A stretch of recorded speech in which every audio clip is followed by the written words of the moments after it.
កម្មវិធីសបាយស្អាតសបាយកំ plan អស់ទាំងអស់ដំបូងនឹងថាឲ្យធីមខ្ញុំគាត់ជប់មកពលានហើយមកកុំឲ្យអស់លុយពិសេសមានណាចង់គាត់ជប់នៅមកអូហ្វីមានណាមានតែហក់មកកូនណាដែលអស់ 50000 ទៀតការបងប្អូនមើលជីវិតប្រាជ័យជីវិតគឺជូរចត់ចឹងណាបងប្អូនមនុស្សប្រាជ័យតែកាហ្វេផឹកក៏រកបានដែរ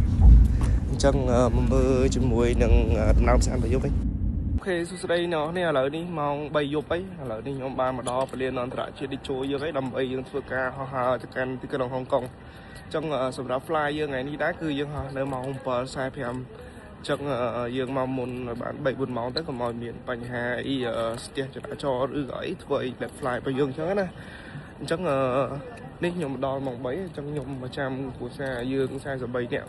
ដើម្បីធ្វើការហោះហើរទៅហុងកុងជុំគ្នាអញ្ចឹងណាឥឡូវដើម្បីយើងបំពេញកម្លាំងរបស់យើងអញ្ចឹងយើងទៅរកកាហ្វេយើងថ្ងៃនេះយើងនិយាយចាយលុយតិចទៅព្រោះយើងរបៀបថាយើងរបៀបមកដាក់លេងដែរអញ្ចឹងណាពីព្រឹកប្រាប់បងប្អូនដែរថាមកលើកនេះទៅលើកដំបូងដែរអញ្ចឹងតលីហុងកុងលើកនេះសង្ឃឹមថាកម្មវិធីសបាយស្អាតសបាយកំ plan អស់ទាំងអស់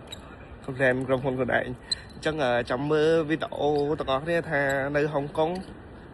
ខាងអតអពួកយើងរៀបចំទៅកន្លែងណាខ្លះហើយសបាយមិនខ្លះចាំមើលវីដេអូនេះបងប្អូនគ្នាហើយបងប្អូនមើលជីវិតប្រាជ័យចំហហ្វេស្តាបាក់បិទបាត់ទៀតក្នុងការចាយលុយ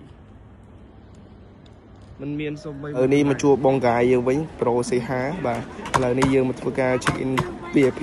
ជូនហៀវ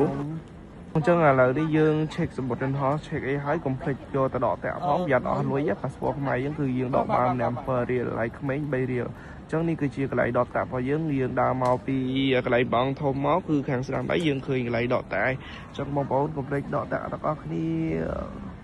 តែឥឡូវនេះគឺគេអត់ដល់ម៉ោងគេធ្វើការទេអញ្ចឹងតិចទៀតចាំយើងទៅដក